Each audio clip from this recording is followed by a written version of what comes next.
भारत चांद के कुतबे जनूबी पर उतरने वाला दुनिया का पहला और सॉफ्ट लैंडिंग करने वाला चौथा मुल्क बन गया। भारत के खलाई जहाज चंद्रयान 3 ने चांद के जनूबी कुतब पर उतरकर तारीख रकम कर दी है। भारतीय वजीर आजम नरेंद्र मोदी ने इस मौके पर कौम से खिताब करते हुए कहा कि हार से सबक सीखकर जीत कैसे रकम की जाती है।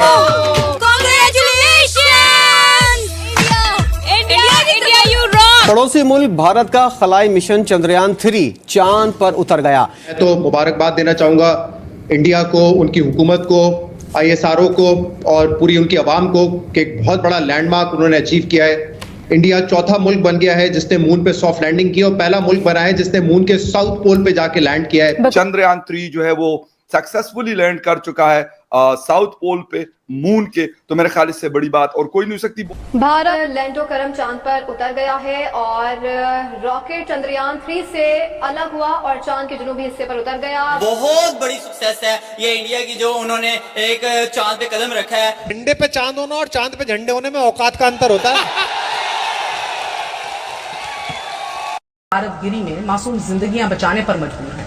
मेरे ख्याल से उन्होंने जो इन्वेस्टमेंट की है अपने लोगों पे, साइंस एंड टेक्नोलॉजी में, स्पेस सेंटर्स में, उसके नतायज आज वो देख रहे हैं। एक सिंबॉलिक अचीवमेंट होती है किसी भी मुल्क के लिए। सूरज किधर से निकला है? फवाद चौधरी मुबारकबाद दे रहे हैं और फवाद चौधरी कह रहे हैं कि पाकिस्तान के टीवी चैनल्स को लाइव टेलीकास्ट करना चाहिए। और बहुत मुबारकबाद हो। भारतीय वजीर आजम ने ये इरादा भी जाहिर किया कि भारत चांद के बाद अब सूरज पर भी अपना तहकीकी मिशन भेजेगा। बिलाशुबा ये भारतीय खलाई एजेंसी ISRO की बहुत बड़ी कामयाबी है।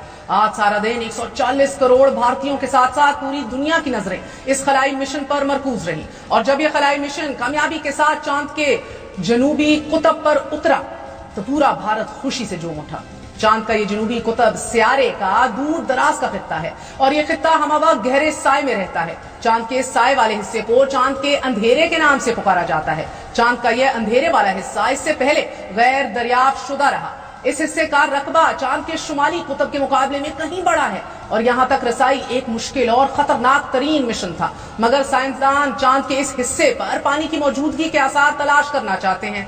भारत इससे कबल 2 बार चांद की जनूबी कुतब पर उतरने की कोशिश कर चुका है मगर इसे कामयाबी हासिल नहीं हुई। तहम अक्टूबर 2008 में भेजे जाने वाले पहले मिशन ने चांद की सतह पर पानी के मॉलिक्यूल्स की मौजूदगी को दरियाफ्त किया था। भारत ने जुलाई 2019 में अपना दूसरा खलाई मिशन भेजा और ये दूसरी कोशिश भी नाकाम हो गई। मगर अब चंद्रयान 3 की कामयाबी ने भारत को साइंस और टेक्नोलॉजी और तहकीक की दुनिया में कहीं आगे पहुंचा दिया है। 14 जुलाई को शुरू होने वाले इस खलाई मिशन ने आज 40 दिन बाद अपनी मंजिल को पा लिया। ये मिशन 10 दिन तक जमीन के गिर्द चक्कर लगाता रहा और आज कामयाब लैंडिंग के बाद इस खलाई मिशन से 6 पहियों वाली एक गाड़ी चांद की सतह पर उतार दी गई है। ये चांद पर मौजूद पत्थरों, चट्टानों और घड़ों के गिर्द घूमती रहेगी और ये चांद की सतह के नीचे के हालात और जनूबी कुतब के इस हिस्से की वो मालूमात और इंफॉर्मेशन की जिससे इंसान ताहाल नाबल्द है वो जमीन पर पहुंचाएगी और इन मालूमात की बुनियाद पर यह तहकीक की जाएगी कि क्या चांद पर पानी से बनने वाली बर्फ के आसार मौजूद हैं और अगर ये आसार मिल जाते हैं तो मुस्तकबिल में इंसानों की चांद पर रिहाइश इख्तियार करने में मदद मिल सकती है। इससे पहले 3 ताकतवर मुल्क दुनिया में कर चुके हैं, अमेरिका, रूस और चाइना। अब शायद उन्होंने भी थोड़ा एक बैकफुट ले लिया है क्योंकि इस पे पैसा बहुत खर्च होता है टैक्स पेयर का।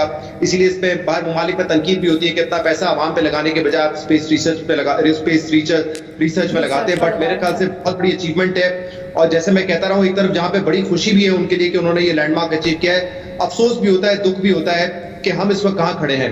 मैं कई मर्तबा इस प्रोग्राम में ये बात कर चुका हूँ कि हम जैसे लोग हैं, almost similar culture, similar background, हो सकता है उनका बेसिक IQ लेवल भी हमारे बराबर हो, लेकिन आज हम कहाँ हैं और वो कहाँ हैं। और ज्यादा छोड़ते हैं कि जो आप जो है अपना बंदोबस्त कर दो। तीसरी दफा जब आप छोड़ते हैं ना आप रहते हैं ना आपके देहात रहते हैं ना गांव रहते हैं। ना इसी वजह से मतलब देखे अल्लाह की तरफ से अजाब आया उनको। देखे आज वो गंदम मंगवा रहे हैं ना, बाहर से इंपोर्ट कर रहे हैं ना, तो वो और तो हम लोग उसकी उनकी जेलसी इतनी तो हमारे हाथ वो तो इम्पोर्ट कर रहे हैं, हमारे तो हमें तो मिल ही नहीं रही। हम पे कौन सा ना हमारे पे हमें वो परेशान करते हैं ना, तकलीफ दे रहे हैं। क्या परेशान? हमारे देहातों को डुबा देते हैं, 2-2, 3-3 फुट पानी आ जाता है पानी देहातों के अंदर। मतलब आप अच्छा उन्होंने डैम बनाए, आपने क्यों नहीं बनाए? इंडिया ने मना किया। डैम बनने के बावजूद वो इस तरह की जाराना हरकतें करेंगे, हमारे पास तो तकलीफ होगी। भाई डैम ना होना एक अलग चीज है, डैम होना फिर आप कहते हैं गालियां पड़ती हैं। अब आप मेरी बात सुने, पॉइंट पे नहीं आ रहे। देखिए मैं पॉइंट पर शायद डेवलपिंग कंट्रीज में ज्यादा होते हैं as compare to developed countries. लेकिन इसके बावजूद उन्होंने ये लैंडमार्क अचीव किया है। हमारे लिए सीखने के लिए बहुत कुछ है। हमने ना साइंस एंड टेक्नोलॉजी में उस तरह इन्वेस्ट किया, ना आईटी में इन्वेस्ट किया, ना बेसिक एजुकेशन में हमने उस तरीके से इन्वेस्ट किया। इंडिया का निजाम आप दुरुस्त कह रही हैं, हमसे तो बहुत बेहतर है, इश्यूज है लेकिन हमसे बहुत बेहतर। बट हम वाकई में ये लेजिट सवाल है, क्या हम सीख पाए हैं? क्योंकि आज फिर हम देख रहे हैं कि हम वही जो पनामा में हुआ, वही हम दोबारा पेंडोरास बॉक्स खोल के बैठे हैं। तो भारत की हम तो किस्मत वाले हैं कि हम वहां पैदा हुए जहां पे फर्टाइल लैंड है, सारे वेदर्स हैं और हमारे पास और भी जीवन को आसान बनाने वाली सोच।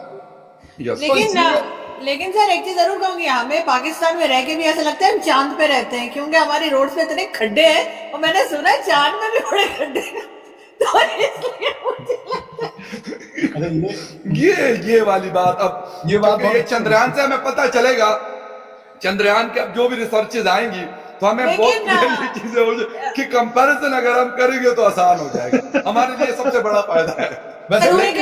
एक चीज है जो कि मैंने देखी खास तौर पे, जो मुझे उम्मीद नहीं थी, कि पाकिस्तान में भी बहुत एक्साइटमेंट है और पाकिस्तान के कहना चाहिए कि जो पॉलिटिशियंस हैं या जो लोग हम जिन्हें जानते हैं, प्रोमिनेंट लोग हैं मेरे अलावा वो भी बहुत एक्साइटेड। अरे फवाद जी का ट्वीट तो देखिए क्या आया।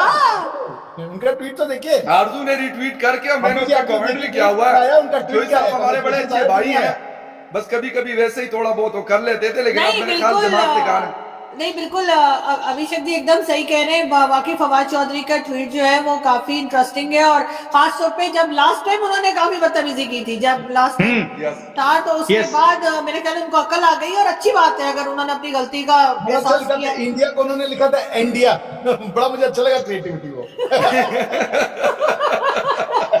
लेकिन आजू जी आपने अब बोला कि उनको अकल आ गई है।